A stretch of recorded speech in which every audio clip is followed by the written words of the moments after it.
Eh guys, bumili ako ulo ng baboy. At dahil masyado siyang mabalahibo, ito torch ko siya.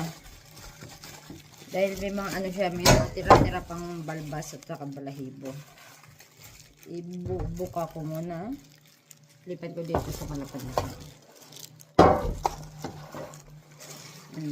Isang buo siya ay mascara.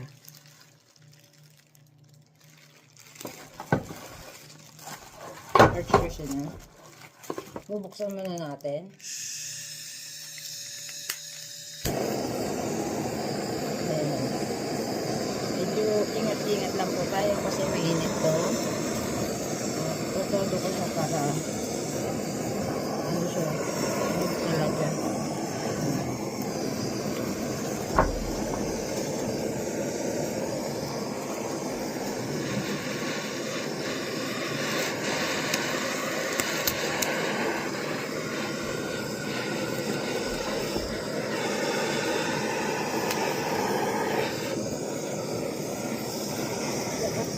Malakas siya pag-una.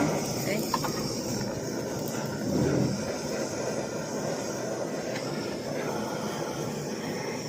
Para ano sunog. Kasi pag mahina yung apoy yan eh. Para hindi nasusunod yung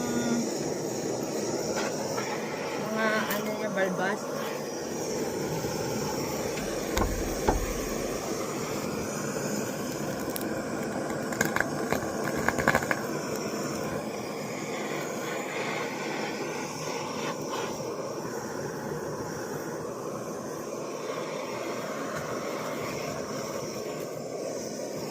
Guys, para pag kinain siya, walang masyadong sabit-sabit.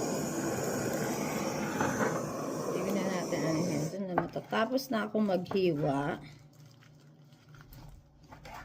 At napakasakit sa kamay. Ito na siya. Ayan na ang aking nahiwa na ulo ng baboy for sisig.